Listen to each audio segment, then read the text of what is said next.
Hey there, Internet people. Welcome back to Green Wing Gaming, or welcome if you're new. If this is your first time on the channel, you've, well, picked kind of a weird one to jump in on, but this is a Friday upload, and Fridays on this channel, we like to play tabletop games. So today, we are continuing our playthrough of Rangers of Shadowdeep. For the last, I want to say 2 months, we've been playing the Burning Light mission pack. If you're curious, all of the other scenarios we've played are already in a playlist on the channel, so by all means, go check out my other videos. Hint, hint, wink, wink. Definitely not promoting my channel at all. No, why would you even say that? But today, as I think I said, is the penultimate episode of the Burning Light mission pack. We are on the last optional mission. Just a quick rundown. The way this mission works is that, technically speaking, you only have to play like one optional mission, and then you can immediately jump to the last mission. You can immediately make your guess as to where in the convent the relic we're looking for is. And theoretically, if you just randomly guess right, you could still win the mission, which is a little weird. But yeah, you could technically do that. But why? You'd miss out on all the fun we've had for the last 2 months. And I'm not going to lie, for those of you who somehow this is your first video, it's been a blast. This mission is bonkers. That basically every scenario in it corresponds to a room. So if you play scenario A, you go to a specific room in the convent, and you can guess, oh, I think room A is where that relic is. You might be right, you might be wrong. I'm pretty sure you'd be wrong, because it's definitely not in room A. But anyways, we've gotten to the end of all the optional missions. I just felt like playing through all of them. I've had a pretty good idea of where the relic is for a while now. And every mission we've played after I figured it out has sort of reinforced that idea. I haven't seen anything to correct me. So, yeah, I'm looking forward to getting through this last optional mission. Then next week we will play, literally they call it the Final Showdown, which makes me really want to play that annoying Final Countdown song, but I'm not going to, because then it'll be stuck in my head and yours for the rest of the day. And nobody deserves that. But anyways, before we get too deep into the mission, or I guess I should remind you guys, last scenario, things went pretty well. Things got a little iffy right at the end. We had Gwyneth get taken out of action right at the end. And unfortunately, I've already rolled the survival check to see if she gets some wounds back. And Tywin failed his survival roll, so Gwyneth is going to be starting off at like 6 wounds, which is not great. But other than that, we took some light damage, but I'm pretty sure everyone is healed up to full now. So yeah, everything was going pretty well. The last scenario, we didn't really learn a lot. There were some horror moments where we found the body of the abbess of the convent, who turned into like a horror movie villain, and that was nightmare fuel. But other than that, the last scenario went pretty well. And so, with all that being said, I'm looking forward to playing this one. But before we jump into it, I would just like to remind you guys, the channel is still very small, very young. I haven't been doing this for very long. So anything you guys can do to help out the channel, I really appreciate it. You've already done me a huge favor just by clicking on the video, and it means a lot to me. I hope you enjoy it, but if you could watch as far into it as you can, the more viewed hours this channel gets, typically that can help our channels in the algorithm. It also gets me closer to like the partnership program, where I can actually start getting like paid for some of this, which would be nice. But other than that, the typical, hit the like button if you enjoyed it. Consider subscribing for more. We're going to be putting out more of these battle reports every Friday, hopefully. I had to take a quick break for like a month and a half because I was down real bad with bronchitis. But other than extreme illness, we put out a video every Friday. But with all that being said, I do hope you enjoy the rest of the battle report. And we're playing Scenario H, the Dormitory. So let's just get into it. Alright, as is tradition, we'll start off with just a quick lore blurb out of the book. And here we have Scenario H, the Dormitory. The staircase leading up from this side of the hospital was partially collapsed, forcing you to step carefully, and even climbing along the wall for a short distance. When you finally reach the top, you see the destruction is even greater than it appeared from below. A series of 3 large holes in the floor has nearly cut the room in half, except for a few precarious walkways. Broken beds line what's left of the walls, while on the far side, a row of chests is pressed up against the back wall. Large webs stretch across the ceiling and in most of the corners, making it clear that the giant spiders from the hospital have also taken up residence here. Oh, awesome. More giant spiders. Just what your boy loves. But anyways, that's our lore blurb, and I'll give you a quick look at the game map in just a sec. Alright, here we are with the state of the board at the start of it. Pretty light on enemies. We have 1 giant spider in this corner, 1 giant spider in that corner, and that's all that starts off on the table. But, however, we have, as you can see here, I've done my best to try and recreate the giant holes that are supposed to exist in the floor. That basically, anything where you see these tiles is a giant hole. I know there's like some... I couldn't find a lot of tiles that were just completely black. So I found ones that were like black around the edges. And so just the key word here, the key thing to remember here is anything that is tile is just bottomless pit. And so the rules for this scenario is that if at any point you lose a combat while within 2 inches of any of these tiles, you fall. You have to make a either acrobatics or movement check, and if you fail, you fall into the holes. Now, because there's like soft spider webs at the bottom of these holes, any characters that fall in, they don't suffer any injuries, like they don't have to roll on the out of action table, but they're just immediately out of the scenario and there's no getting them back. Now, the only way to get from over here to over here is along this narrow tile right here. This is sort of serving as like a bridge over to this area. But other than that, yeah, if you take a second move action that ends within 2 inches of one of these tiles, or if you lose a combat on one of these tiles, you're running the risk of falling in. But other than that, there's not a lot else to say. Over here, these 4 pieces of furniture up against the wall are going to serve as our points of investigation. And over here, in the corner, is the stairwell where our characters are going to be coming in from. Now, you'll notice they're not in yet, because the special rules for this scenario say that our heroes have to make a climb check before they're even allowed to start the scenario on the table. So, they have to make a climb check, target number 8. And so we're going to do that in just a sec, because I forgot to get my dice out, but we'll be back in just a sec to do that.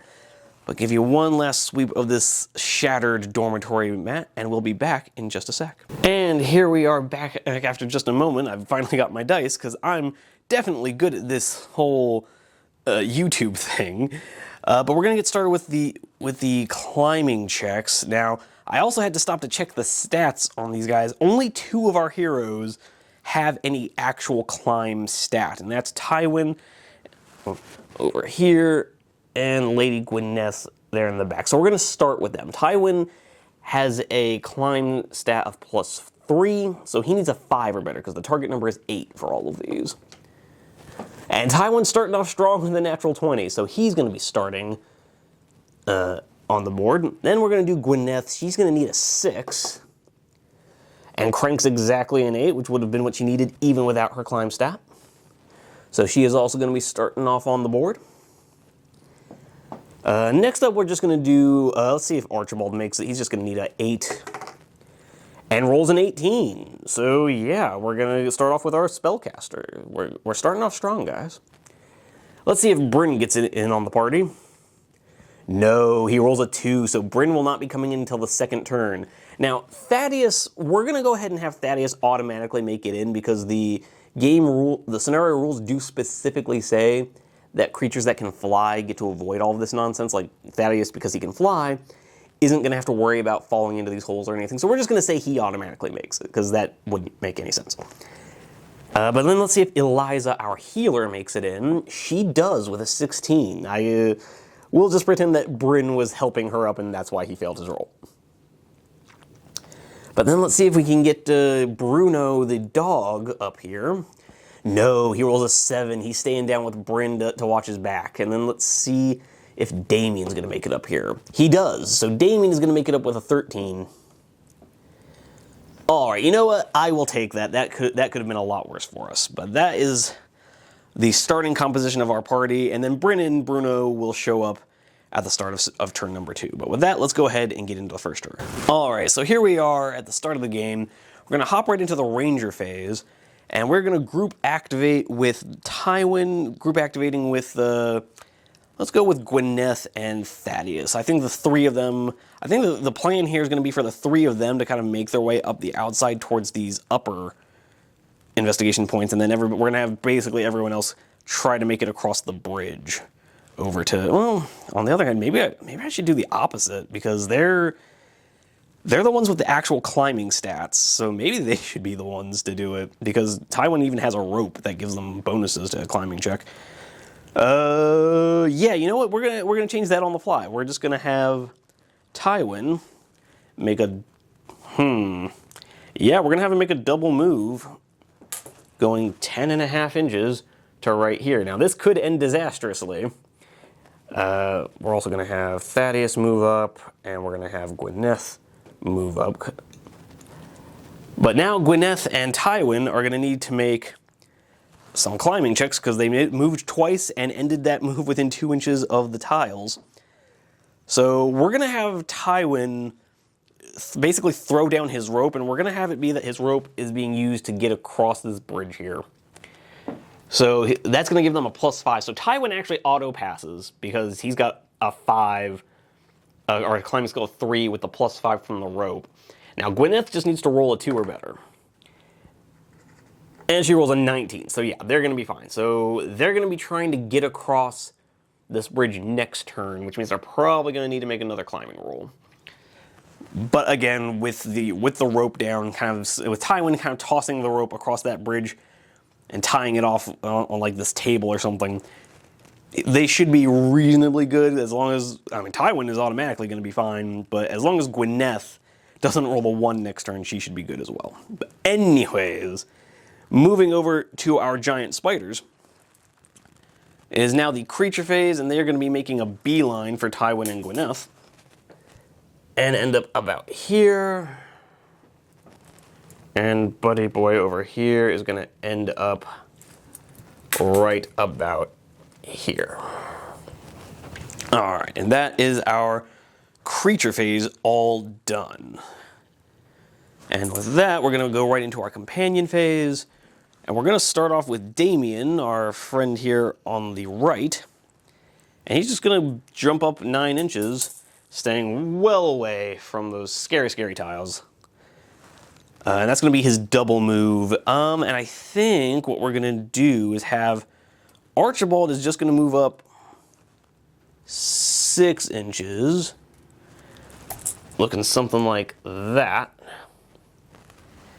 And he is going to fire off a magic bolt, because again, I really like clearing out the board as quickly as possible. I really don't like the idea of leaving enemies on the field early game, because then they can slow you down and then you just start getting dogpiled. So we're going to have Archibald, our angry wizard, as he starts shuffling forward, exhausted from all the rooms he's had to help fight through, the couple times he's been taken out of action. He is just super over this. And he sees these pair of giant spiders scuttling forwards towards Damien. He's like, oh, for fuck's sake, not this again. And so he's going to have a +5 magic attack against that spider's attack of +0. We're not using the metallic green dice because it played a little bit of havoc with the editing software last time. So we're going to see if these other dice behave a little better. But the green is still going to be the goodies.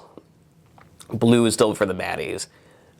And so Archibald has rolled a 10, becomes a 15. Our baddie has rolled a 5, stays a 5. And so, yes, with the +5, that is going to be enough to nuke this spider off the table. We have our first enemy casualty of the game. Archibald has been right on the money with that magic bolt. He just is extending his hands and sending eldritch lightning across the table nonstop. He's just over here pulling a Palpatine, just pow! And clearing the way, making everyone else a little nervous. But that's a concern for another time. But when that being said, the only thing left to do is move our healer, Eliza. Excuse me. Which reminds me, Gwyneth is only supposed to be on 6 wounds. because, as I believe I mentioned earlier, Tywin failed his survival check, so no extra health for her. And Eliza is just going to take another double move up here behind Damien. But with all that being said, that has been a pretty quick first turn, so we come down to the deck of scary things. And the deck of scary things gives us a red 3, and we'll find out what that means in just a moment. Alright, so looking at the table, a red 3 says that a tortured soul appears in a random corner of the table. So real quick, let's just randomize up. Hold on, if I can find a D4, here we go. So we're just going to randomize real quick. It's going to be corner number 2, so that's going to be the corner Damien and Archibald are just headed for. Awesome stuff. So I will get that set up on the table, and I'll see you guys in the next turn. Alright, here we are at the start of turn 2, you guys, and as promised, we have our tortured soul, our little ghost friend, emerging out of this corner. That's going to be fun to deal with, because fun fact about tortured souls, you actually don't attack them the way you attack normal enemies. When you get within base contact of them, you have to make a will check target number 20, and hopefully, if you can do that, the ghost goes away. Otherwise, you're just stuck in base contact with it for the rest of the game. Now, it doesn't attack you either, but it just keeps you completely immobilized, and you can't do anything, you can't make any skill checks, you are literally just stuck there making will checks, trying to make this thing go away. So that's fun stuff. But anyways, we're going to hop right back into our Ranger phase, which Tywin is going to have to move about. Sorry guys, this tape measure is being a little ornery. Going to have to move 4 there and another 5.5. Gets to right there, and that is a double move, but again, with his rope helping, he auto passes the climb check. So Thaddeus is just gonna fly on ahead with he's got a 9-inch move, so he basically has range, do whatever I want. And so for Gwyneth, it's about 5 and 4.5 across. She's going to end there with her 6 wounds, and just don't roll a 1. And she rolls a 16, she's fine. So we're good with the climbing, and we should be able to get away from the tiles next turn. Fortunately, these 3 rather, have the fastest movement of our party, so we're that's going to be ideal for getting across. I'm suddenly realizing that this was almost certainly the right idea. But now we come to the creature phase, where, unfortunately for Damien, he did get himself just within 6 inches of this spider, who is going to come running in and attacking him. So, fortunately, Damien has a fight of +3 to the spider's fight of +0. So, let's see if Damien can pull this out. Okay, yeah, so Damien rolls a 17 against a 14, but Damien's becomes a 20 because he's got +3 to his fight. Becomes 25 damage, yeah. So this spider comes loping around, completely oblivious to the eldritch explosion of what used to be its buddy. And as Damien sees it coming, he just literally just sticks his sword out, and the spider impales itself on his blade.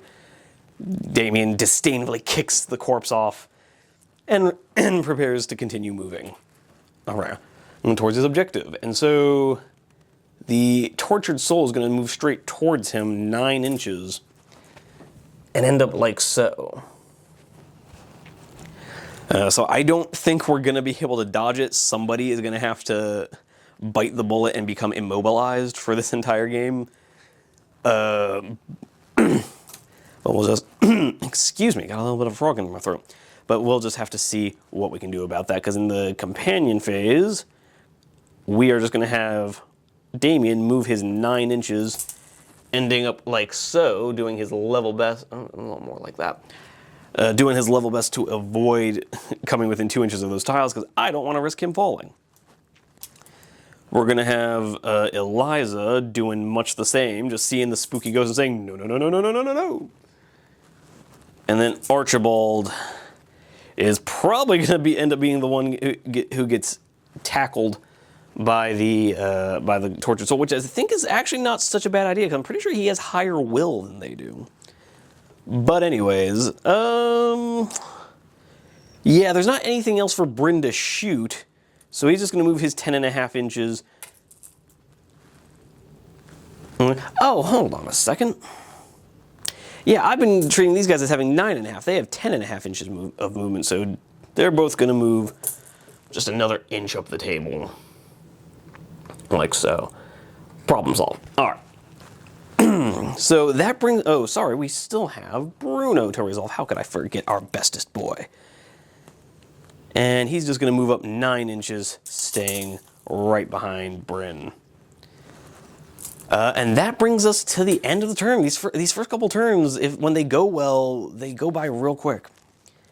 So we're going to come down to the deck of scary things, where we've got a red 5, and let's find out what that means. All right, so point of interest A, or sorry, red 5 says place a giant spider on top of point of interest A, which is the one right in the top corner. So yeah, annoying, but could be worse. These spiders aren't much of a challenge for our guys, so we'll see how that goes. All right, here we are at the start of turn 3, and here we have our newly arrived spider comes skittering down the wall, looking to see what's going on. Our tortured soul over here looking to make someone its victim. But we're going to start off in the ranger phase, with Tywin having to use both of his activations, unfortunately, to get over here and stay out of 2 inches from the tiles. Thaddeus is going to do much the same. And then Gwyneth, again, moving 10.5 inches. Now, her 10.5 inches will also get her to point of interest D, well away from those stupid ledges. So now we've more or less avoided catastrophe. And I tell you, I've felt kind of dumb this entire campaign for having Tywin take up an inventory slot with a rope, because most scenarios it just never comes up. But suddenly, right now, literally for this one moment, his rope is like literally the key to victory. I don't know if you guys ever saw a movie called The Boondock Saints, but I'm suddenly reminded of a line, name one thing you'd need the stupid fucking rope for. One of the best lines of that whole movie, even if the movie is not, like, fantastic. But anyways, enough of my rambling.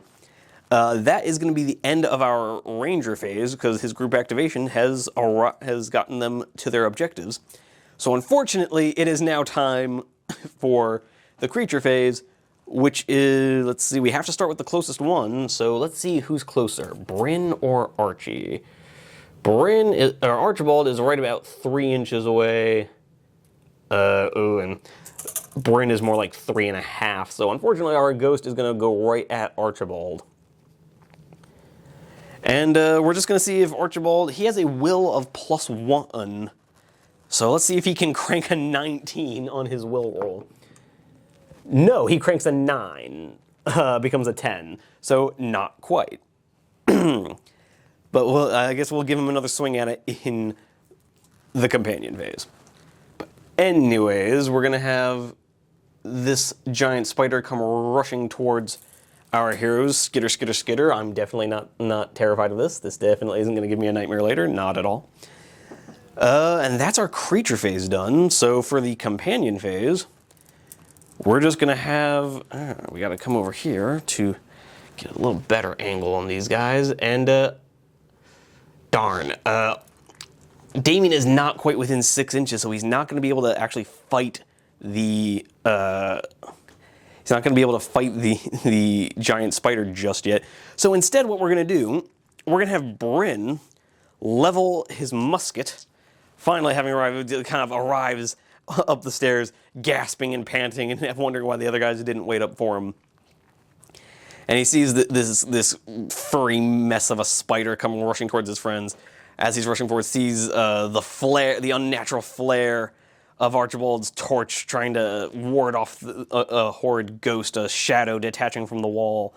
But Bryn levels his musket towards the furry mass moving towards Damien and pulls the trigger.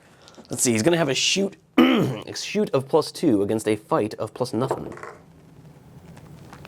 Oh, hold on. I thought it was real bad because when I first looked at it, it looked like it was just a 7, but it's actually a 17. The spider rolled an 18, but with his +2 to shooting, that becomes a 19. So yeah, Bryn pulls down the trigger, sees a burst, and kind of somewhat loses control of the burst of his musket as black smoke fills the room, obscuring his vision, causing the others to cough and gasp from the noise. But when the smoke clears, he sees the wrecked remains of the spider twitching on the floor as its life leaves it. So yeah, well, and just to clarify, 17 with a +2 damage from being quote-unquote a crossbow for the rules of this system. Yeah, 19 is definitely enough to kill a giant spider in this game. But yeah, and so that's going to clear the way for our other heroes. So as Archibald bravely yells his defiance at this spectral figure, Bryn is just going to hunker down and reload his musket, while Damien here is going to make a beeline for the objectives along with the healer Eliza. And Bruno, I think, as much as I hate to do it, I think Bruno's just going to hang back and watch out for Bryn, because he has a tendency to leave himself behind and then get ambushed. So the goodest boy around is going to hang out and keep Bryn safe. But with all that being said, we are now at the bottom of turn 3. These are going by pretty quick. And we're going to go ahead and turn to the deck of scary things for a red 4. Again, guys, I promise I shuffled these. But let's see what the red 4 has in store for us. All right, so red 4 is basically just a repeat of history. Now we're putting a giant spider on point of interest D, which is the one right where Gwyneth showed up. So that's fun stuff. But I mean, that's actually could be worse, because we're going to be able to group activate and just stomp him out. There are worse things in life. So we'll just go ahead and see what that looks like at the start of the next turn.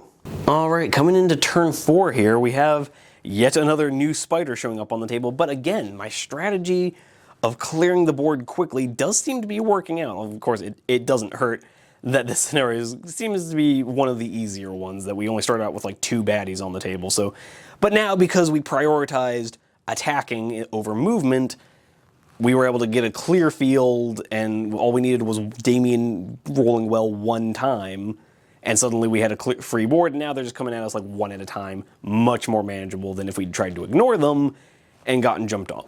So, but anyways, I'll stop trying to impress you with my definitely super cool tactics, and we're just going to group activate with Tywin and Gwyneth. Tywin coming around to get in with the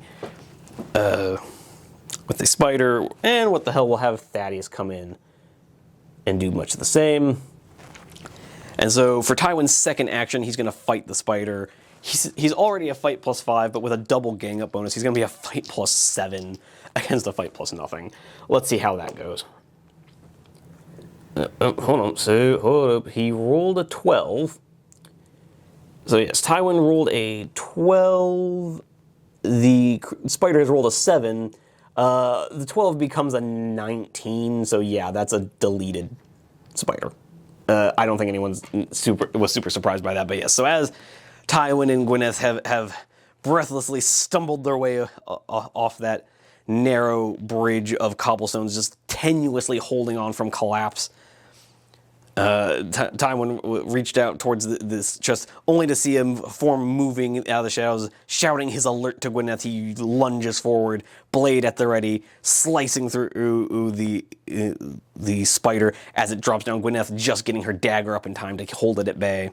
And Thaddeus watched. Thaddeus was there to go caw caw, as if to say, yeah, wow, that was super cool. You're great at this, Tywin. Because at this point, Thaddeus is basically the hype man.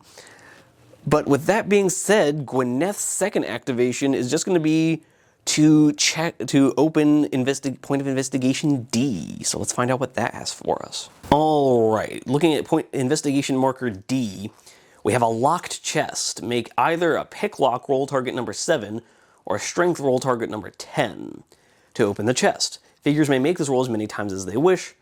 Once the chest is open, see note 803. Now, fortunately, Gwyneth has a lockpicking of +5, because, I mean, this is literally her whole thing. This is her jam. So she's just going to need to crank 2 to make this work. So let's see if that works out. Yeah, she rolled an 18. This is not her first rodeo, guys. She ain't even worried about these giant spiders. She's just like, yeah, whatever. That's what I brought the help for. That's what Tywin is here for. The lumbering oaf will keep me safe while I practice the refined art of stealing people's stuff. So now we're going to go ahead and turn over to... I'm just going to use this Tyrannid as a page marker. And we're going to hop over to note 803. All right, what does 803 have for us? Inside the chest, amongst a pile of old clothes, you find a small, beautifully painted icon of Saint Daenerys, the warrior priestess. Gain 15 XP. Choose one hero on the table and have that figure make a will roll, target number 8. If successful, see note 378. Okay, so it says we can pick any hero on the table. We're going to go with Tywin, because Rangers have a will of 4. So he's going to get a +4 to this. So he just needs a 4 or better. Come on, buddy. So naturally he rolls a natural 1. I don't like that, so we're going to use that once per game Hand of Fate reroll to try again. And we roll the exact opposite, a natural 20. These are some D&D rolls, guys, but whatever. So we have rolled a natural 20, which means we have passed our will rolls and must turn to note 378. Can you see what I've been saying in some of the other videos about this being a choose-your-own-adventure book? It's just constantly flipping back and forth between the notes. Mind you, I'm not complaining. I think it's super cool. It's 378. All right, okay. Suddenly, a golden light bursts forth from the icon, and you find yourself face to face with a golden apparition of Saint Daenerys, the warrior priestess. She points to the eastern wall, or perhaps something beyond, then draws her golden sword. The apparition of Saint Daenerys accompanies you for the rest of the mission. Treat her as a companion with the same stats as a knight, so she's a +4 with armor 13. All her attacks count as magic, and whenever Saint Daenerys is in combat with an undead creature, she gains +2 fight. If Daenerys is ever reduced to 0 health, do not roll for survival. Instead, the apparition vanishes and does not return. Gain another 10 XP. Wow, so Gwyneth just made the lock-picking roll of her lifetime. She has found a golden idol, earned us 25 XP, and gained us a spectral magic knight. What the hell is this game, guys? I love this mission pack. It is the best. But yeah, so I'm going to have to cut the camera to put another figure on the table. And now I got to go looking for something that looks like a spectral knight. I don't even know what that would look like, but we'll find out. See you guys in just a sec. All right, guys, just before we hop into the rest of the turn, I just wanted to give you a quick look at the mini we've picked on to be our spectral knight, our embodiment of Saint Daenerys, the warrior priestess. You can see we have this lady figure here, armored. Not technically an ideal figure because it's wielding a hammer instead of a sword, but she does have a sword tucked at her side, so whatever, it's fine. But I just love this figure. I personally think she looks pretty spectral to me. She looks like a vision of holy vengeance appearing before us. So hopefully, I think this looks super cool. I'm super jazzed about this development, in case you can't tell. But with that being said, let's get back to the game. All right, and here we have the manifestation of Saint Daenerys appearing on the table. But with that actually is going to be the end of the Ranger phase, because we've done everything else through. We've activated everyone as much as we can. I don't really see a point in moving Thaddeus a second time. So we come into the creature phase. There's not a lot to do there either because, well, we killed the only spider in the Ranger phase. So we're just going to have the ghost here interacting with Archibald to see if he can crank a 19.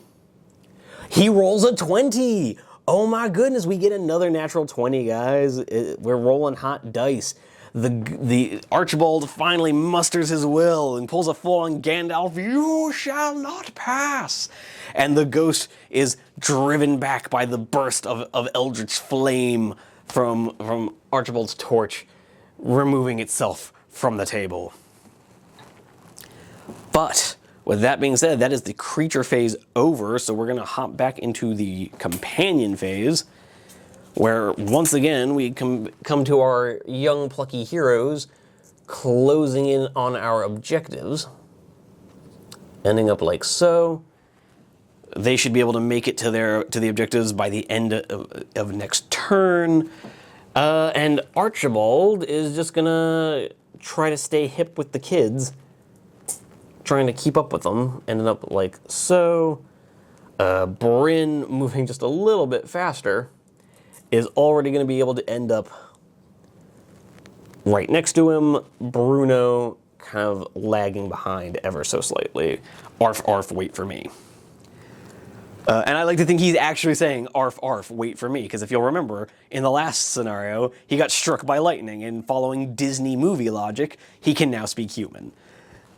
But with all that being said, we've come to the end of the turn, so it's time for the deck of scary things. And we have a red 6. What does the red 6 bear for us? Let's find out. Alright, so red 6 just tells us that a pair of giant flies appear on the stairs. I'm suddenly feeling really good about my decision to move Bryn away from the stairs. But yeah, I'll go ahead and get those set up on the table, and I will see you guys and start the next turn. Alright, so here we are in turn 5 with our giant flies coming up the stairs. We're going to go over into the ranger phase, where we're just going to have Tywin rush back over here. We're going to have Thaddeus kind of take up a position next to him. Gwyneth doing much the same. And then Tywin's second action is going to be to activate Investigation Marker C. Let's see what that has for us. Alright, Investigation Marker C is an unlocked chest. Spend an action to open it and see note 728. Alright, Tywin's going to spend his second action doing just that. Gonna put our traditional bug paperweight and head over to note 728. Alright. You search through the chest, but it contains nothing more than old clothes. Fun stuff. Definitely glad the book made us do that. But yeah, okay, so that's half of our objective markers done. Let's go ahead and head back into the game. Alright, here we are back in turn 5, and it is unfortunately time for the baddies to get their moves. So we're gonna have the flies head straight for Bruno. They're gonna make a double move, ending up like so, and like so. But that is the end of the creature phase, to which I, being a responsible dog owner, am now gonna have the doggo run away, yelling, bark, bark, get the hell away from me, Bryn, seriously, watch my back. Bryn is just going to stare at him dumbfounded, saying, why can you suddenly talk now? Well, Archibald turns around, sees the approach of these horrible mutated flies, the drool dripping from their fanged maws, and feeling another surge of fed-up anger. He is in full angry grandpa mode. He holds his torch forward, letting out another burst of unnatural flame, as he sends a fireball spell down at him, because just like in D&D, there's nothing more fun than saying, I cast fireball. So, we're gonna, for those of you who don't remember fireball, you pick a point on the map rather than a target, and everything within 3 inches of that point takes a +3 hit. So he's just gonna pick this point right here, and we'll start off by rolling for the fly on the right, fight of +0 for a shoot of +3 for the spell. Okay, so this is one of those weird moments where we rolled a double 17. Yeah, weird. The dice have been rolling real weird today, guys. Fortunately, the spell gets a +3 while the fly does not, and a 20 on that spell is definitely going to be enough to get rid of that fly, sorry. And let's roll for the other one and see how he does. Perhaps his buddy shielded him. No, actually. Archibald has rolled an 11, while the fly has rolled a 2. So 11 plus 3 is 14. These guys have an armor of 6 and 5 health, so the 11 alone would have been exactly enough to kill him. So we have another dead baddie. Apparently Archibald is just in prime time angry grandpa mode. He's just not having it with these annoying insects constantly trying to kill him. And so he's just sent a massive fireball that illuminates the entirety of the room, giving the whole place either a cozy fireplace vibe or a horrifying nuclear bomb going off in Terminator 2 vibe. If you guys have ever seen the scene that I'm thinking of, you know what I mean. If you know, you know. But with that being said, that's Archibald done, having moved and sent off his fireball. Bryn is just kind of going to do much the same. He's just going to hang out. He's just going to look around going, what the hell was that all about? Why does the dog talk? And why is there a bomb going off? But over here, near the actual objective markers, we're going to have Damien spend an action to get to investigation marker A, and just for simplicity's sake, we're also going to have Eliza get to investigation marker B, and excuse me, well, let's go see what those investigation markers have for us. All right, so investigation marker A is another locked chest. Make a pick lock roll of 7 or strength roll of 10 to open the chest. Figures may attempt this as many times as they like. Okay, and if successful, we see note 518. So as much as Damien does have a strength of +2, it's the math here. It's still better for him to attempt to pick a lock. So he's just gonna slide out one of his knives and try to fumble his way. He just kind of sits there and imagine, okay, Damien, you've seen Gwyneth do this enough times. Maybe you can make this work. So let's see if he can crank a 7. No, that's a 2, and unfortunately that was his second action for the turn, so he'll have to try again next turn. But then let's see what Eliza found. So she has made it to an unlocked chest, spend an action to open it, and see note 614. Okay, so she does have another action to spend. Let's go see 614.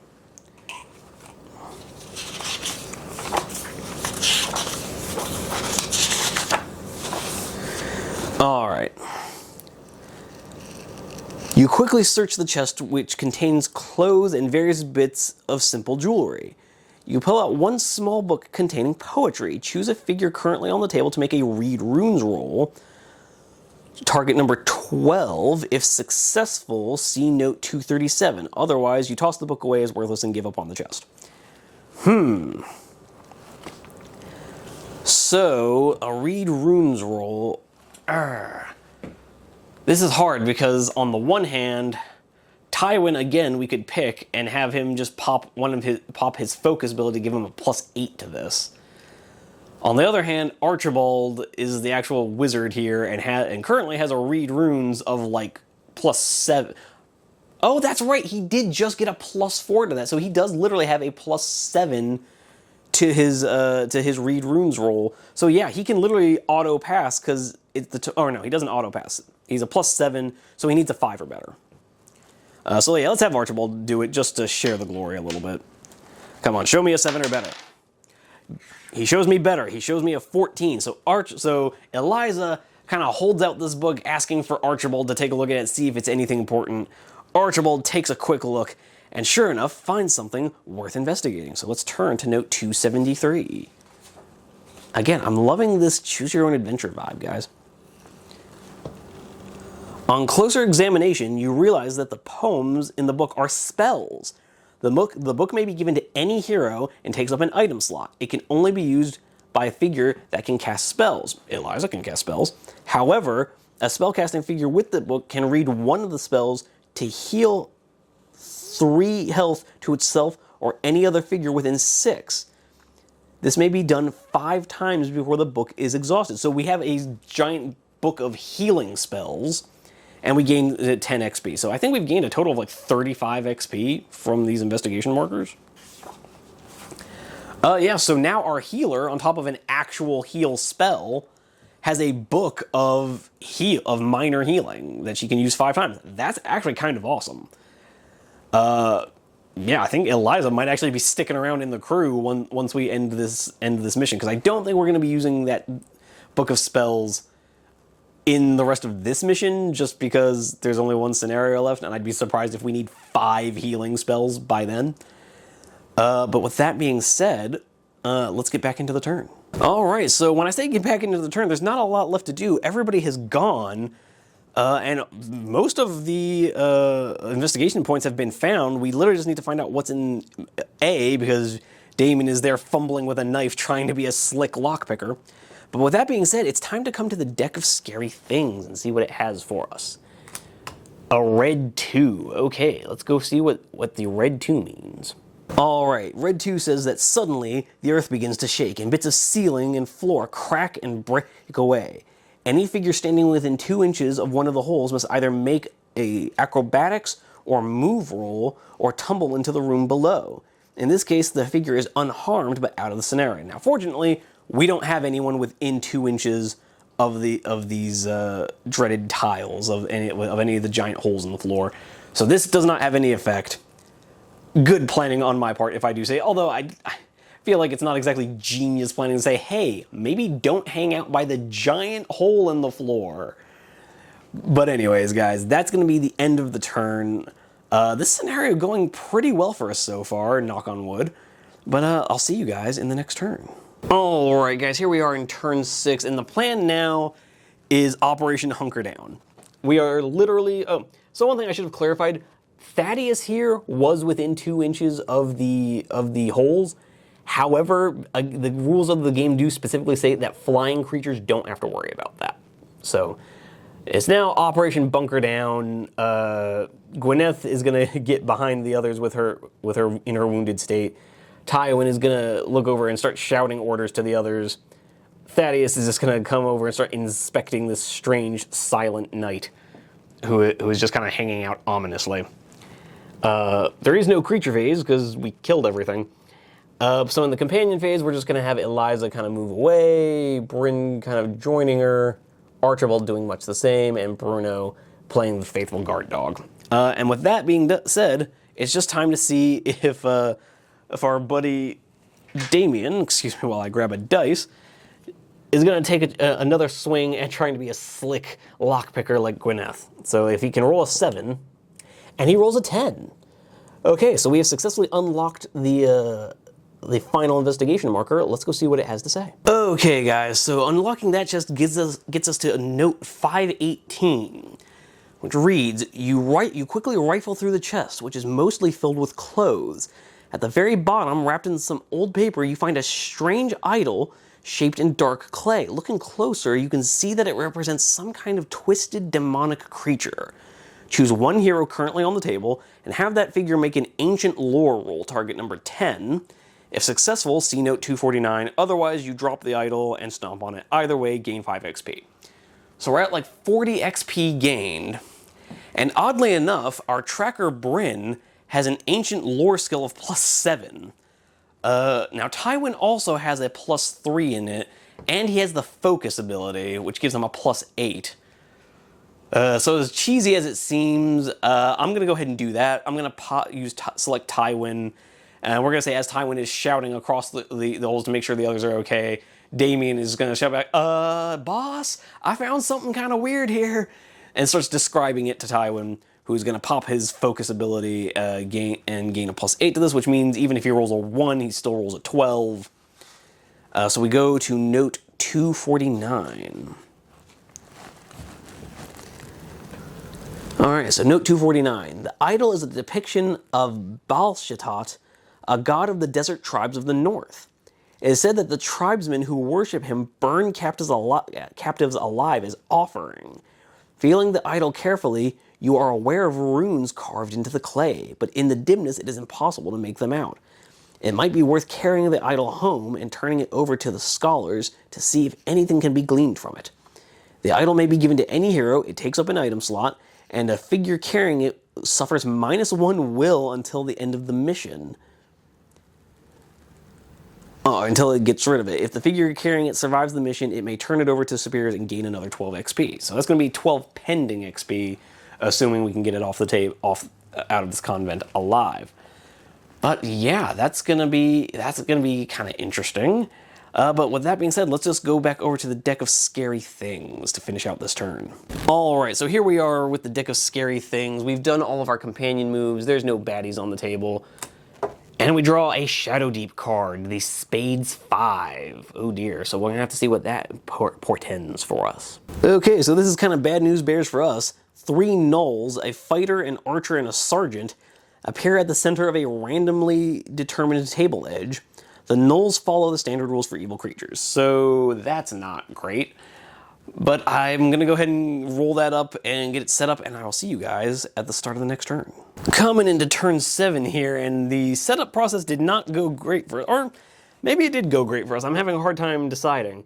So we've set up our gnoll sergeant, fighter, and archer. This was the centered table edge that was rolled up, and the center puts them like right next to Tywin, Gwyneth, and our new friend. So I think what we're going to do here is we're going to group activate, and we're going to have Gwyneth go first, as weird as that sounds. She's going to chuck her throwing knife at the archer, see if we can't get rid of it. So she's going to be a shoot of +1 against the archer's fight of +1. So Gwyneth has rolled, we don't even need to roll the other guy. Gwyneth has rolled a 7. Even if she wins, it wouldn't be enough to do any damage because they have an armor of 11. So, yeah, that's Gwyneth's first action wasted.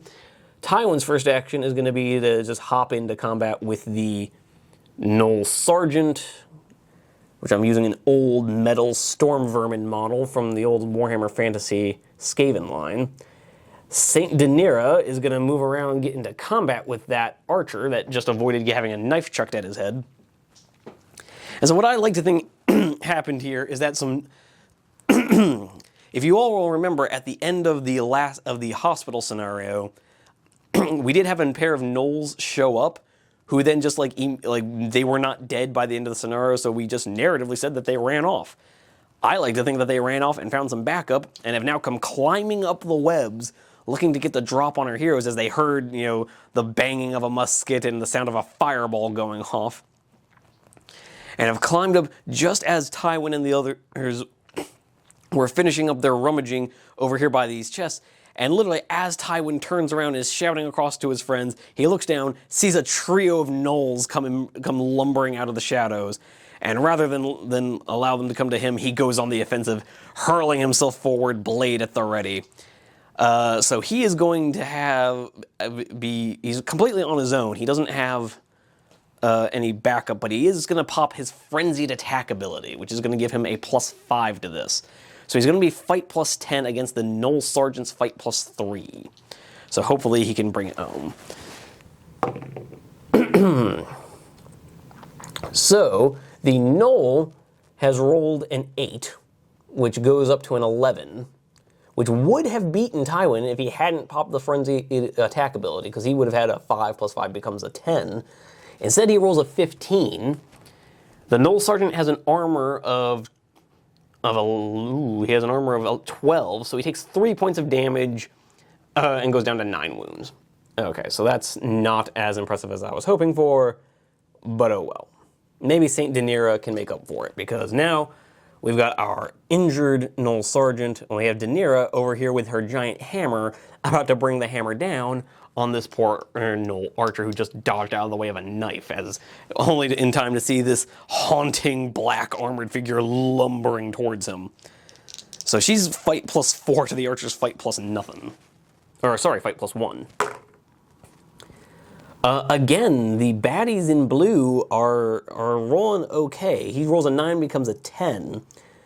But she's rolled an 8, becomes a 12. So she does win that fight, which means she can shove the gnoll back. He's only going to end up taking like 1 point of damage, but he gets shoved back. And we're going to have him make a movement roll check. He needs to roll a 12 or better, so he needs to roll a 6 or better with his movement of 6. And he rolls a 15, so he's fine. But he is also down a wound, so he's down to 9 wounds. And if I can find a D12 around here somewhere. So yes, the gnoll is now injured, but also out of combat, which may have been an unwise move, because it is now the creature phase. So the gnoll sergeant is technically closest, is going to attack back, fight +3, against Tywin's fight +5. But the Knoll Sergeant has rolled a 1, while Tywin has rolled a 14, becomes a 19. So that's going to be 7 points of damage to the Sergeant, who's going to go down to just 2 wounds. We're going to replace that with a d6. So the Knoll is now down to 2 wounds. But now we're going to do the Archer, who's going to shoot at St. Daenerys. He's going to have a shoot of +2 against Daenerys' fight +4. Daenerys has rolled an 18 to the Knoll's 9. Where was that a second ago when you could have like crushed this thing's head? But anyways, now this Knoll, so the Knoll, I like to think, as Tywin has come charging in, howling at the tops of his lungs, the Knoll Sergeant managed to just barely get his spear up in time to block Tywin's initial blow, just taking kind of a scrape across his head, just getting kind of a nasty gash across his forehead. But has now tried to go on the offensive, shoving back at Tywin with the haft of his spear, only for Tywin to kind of slide his blade down and jam it up into his ribs, causing some major wounds as the Sergeant yelps out in pain. Daenerys ghostly floating past, smashing her hammer into the face of this Knoll Sergeant, or Knoll Archer, who barely manages to maintain his grasp on the ledge here without falling in, and quickly, with surprising dexterity, loads an arrow into his bow, fires it at the figure that just smacked him, only for a whole lot of nothing to happen. But seeing this rambunctious tussle, the Knoll fighter at the back, thus far having been left completely alone, surges forward into this ghostly figure, thinking maybe it can make his name on her corpse. So it's going to be fight of +2 against her fight of +4. And it doesn't go the Knoll's way.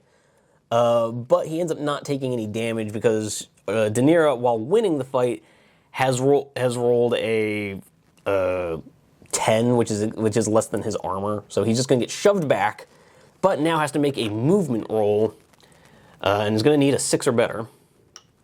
Rolls a natural 1, so the Knoll fails his movement check. So as this Knoll rushes forward, spear at the ready, Daenerys just deftly slaps it down, grabs him by the throat, and just chucks this Knoll fighter over the edge, and he falls into the abyss below. Dead. I mean, I guess technically, rules is written, falling out off the mat doesn't kill you, but he's not coming back up anytime soon. He's just now completely tied up in the web of the mats below. But with that being said, that brings us to the end of the creature phase. It did not go well for them. Oddly enough, they did better in the ranger phase. We're going to come over to the companion phase, where Damien, Archibald, Bruno, and Eliza are completely useless. I'm not even going to try getting them around because we've only got like 1 turn after this. They're not going to make it.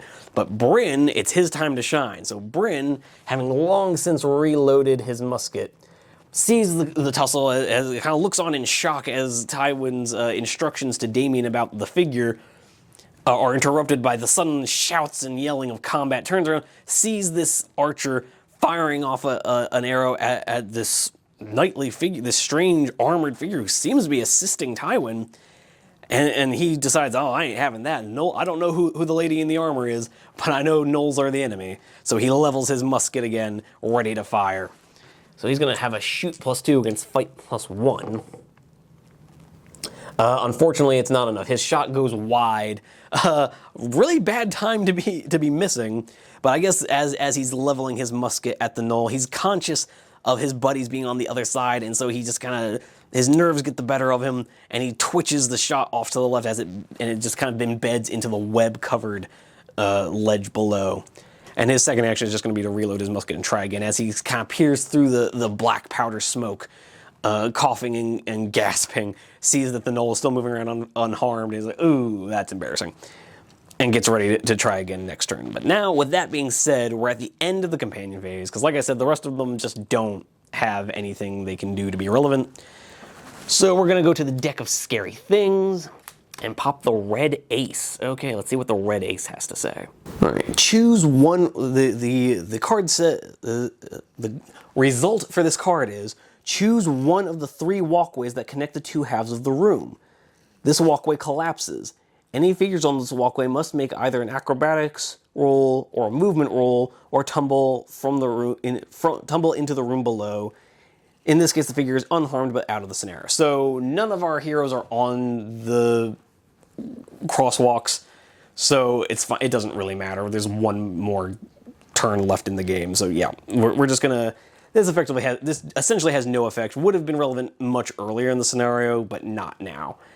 But with all that being said, that brings us to the end of the turn, and I'll see you guys in just a second. All right, last turn of the game, guys. Let's see if we can drive it home with a powerful last jab at the enemies of our heroic guys. We're not gonna have Gwyneth charge in because last time I got gutsy with her, she got taken out of action. So instead, we're gonna have Daenerys here, group activating with Tywin, rush into the archer, and we're just gonna leave it at that. Don't want anything happening to Thaddeus, don't want anything happening to Gwyneth. So we're just gonna have Tywin over here, having jabbed his sword into the ribs of this Knoll sergeant. We're gonna see if he can't finish him off. Fight +5 against fight +3. Oh, and Tywin rolling a natural 20.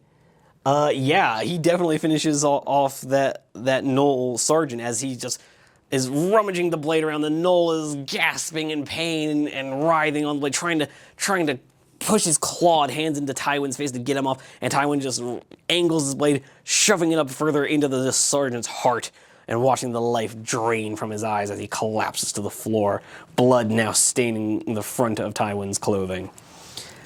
Going over to Daenerys, and that was actually Tywin's first action, so his second action is going to be to move into base contact with the archer, getting Daenerys up to a fight of +5 with the gang up bonus. Tywin just takes one moment to look at the dead sergeant at his feet, looks over at this archer struggling under Daenerys' hammer, and decides to come help finish the job. And so with that, Daenerys is going to be a fight +5 against fight +1, and rolls another natural 20 to the Knoll's 14. Guys, I don't know what's happening right now. But yeah, so Daenerys, seeing Tywin come in, just takes a step back, lets Tywin jab his knee into the wounded Knoll's gut, and the Knoll kind of collapses to the ground, coughing and gasping as Daenerys brings the hammer crashing down on the back of its head, and the Knoll archer is removed. And with that being said, guys, that's the end of the Ranger phase. There's no creature phase. There's not really anything to do in the companion phase. So let's just turn the last card in the deck of scary things. And that is going to be a Spade 6. So let's find out what that means. Maybe it'll have an effect. Okay, so Spade 6 says a Shadow Knight appears at the center of a randomly determined table edge. The Shadow Knight follows all the standard rules for an evil creature. Okay, so that's actually going to have no effect. So we have gotten super lucky with the cards that we've drawn and the order we drew them in. Because the sheer order in which they happened meant 3 out of these 8 cards had 0 effect. So that's really working out great for us. But that brings us to the end of the scenario. Just looking back over here, we have fought our way across the table. Oh, camera focus. And our heroes have come out on top. I don't think we even took any damage this whole time, guys. This was probably the easiest scenario for us the entire game, this entire mission pack. So with that being said, we're just going to take one last glance over this, and then I'm going to dial up some experience, see where we end up, and I'll see you guys in the outro. Okay, so there we have it. Another scenario in the bag. We are almost done with Burning Light. Our guys are almost out of here. At this point, it is officially time to make our guess. So if you've been watching along in the mission so far, I am completely certain that the relic we're looking for is hidden in the herb store, which we did feels like a million years ago. But we'll have to find out next week if my guess is correct and find out what that means for the mission. But in the meantime, this scenario was probably the easiest we've had in the mission so far. This one went really well for us. We didn't take a single bit of damage. Part of that was because we rolled really high. I mean, the number of natural 20s rolled by player characters in this scenario were insane. And the fact that like midway through the fight, we just spontaneously gain a knight, one of the best companions in the book. Yeah, this scenario I feel like was kind of tilted in our favor, although it is worth mentioning that had I not had that rope there with heroes that just happen to have climbing skills, one foul roll, one bad roll could have just removed Tywin from the game. If I hadn't given him plus in climbing, if I hadn't been lugging around a rope this entire time, things could have gone very poorly for Tywin. And then having him off the table would have meant a bunch of rolls that he just auto-passed, we would have had to roll for. So we might not have found Saint Daenerys, the warrior priestess. We might not have figured out what the idol Damien found was. Like, things definitely went our way in terms of dice rolls. So I always try to remind myself that as soon as I start saying, oh, wow, this scenario was so easy. Rangers of Shadowdeep is just, in general, a game that can definitely be volatile. You can either super stomp out the enemy or get super stomped out. And thus far, the dice have rolled pretty well in my favor. So with all that being said, with that recap out of the way, we found a bunch of really useful items, added a temporary companion to our party. Unfortunately, I went ahead and checked ahead. Daenerys goes away at the end of this mission. So she's not going to be a permanent addition to the party, as much as that sucks. But yeah, so she's going to go away at the end of the mission. But aside from that, we've got some more XP coming our way. We finally leveled up. Something I thought was going to happen way sooner in this mission pack. Yeah, Tywin finally made level 9, which gave him some bonuses to his skills. So I ended up improving his perception, his what was it? Oh god, I'm suddenly blanking on what I gave him. I gave him bonuses to his strength, perception, +1 to his strength, +2 to his perception, and +2 to his leadership. Leadership is basically what I'm always going to buff for him, because it counts as basically extra recruitment points. So on top of his, like, I think he has 115 recruitment points right now, he's got another 9 on top of that from his leadership. So that, to me, is just kind of an auto take.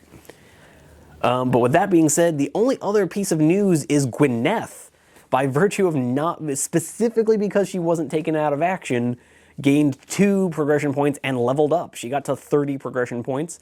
So she gained another +4 to one of her skills. So she is now a +9 at picking locks. So Gwyneth has just honed her craft and has learned how to pick locks under pressure. Like, can literally do it as gnolls are trying to kill the companions around her. She can just remain composed and do the job. So with all that being said, I had an absolute blast with this one. The rolls were amazing. The story is really fun to play through. In case it bears repeating, I cannot recommend this game to you guys at home enough. I'm having an absolute blast playing it. I think you will too. But with all that being said, we're finally at the end. I appreciate you hanging into the end if you made it through. Watching these videos as far as you can really does help the channel a lot. The more viewed hours we get, the better things get for the channel. I really appreciate it. But with all that being said, if you guys liked the video, I'd appreciate you hitting the like button. Maybe subscribe if you'd like to see more. If you haven't already, that is. Because why would you watch even one of my videos and not subscribe? But no, seriously, subscribing really does help. And I do appreciate it. As much as I appreciate you just hanging out and watching the video. It really means a lot, guys. I put a fair amount of effort into these, and I promise I am trying to get better at filming them. The quality is starting to improve, if marginally and at a snail's pace. But with all that being said, I would also like to see you guys in the comment section down below. I like talking to you guys. The comments on the last video were very sweet. A couple of you guys checked in on how I was doing, and that really made me feel pretty great, guys. Like I said, so far the YouTube comment section has been so shocking with how nice it's been, and I really appreciate it. So, as a wrap-up, just a quick reminder, I'd love to see you in the comments down below. I'd love to see you over on some of our other videos. But in the meantime, happy wargaming. Onward to glory!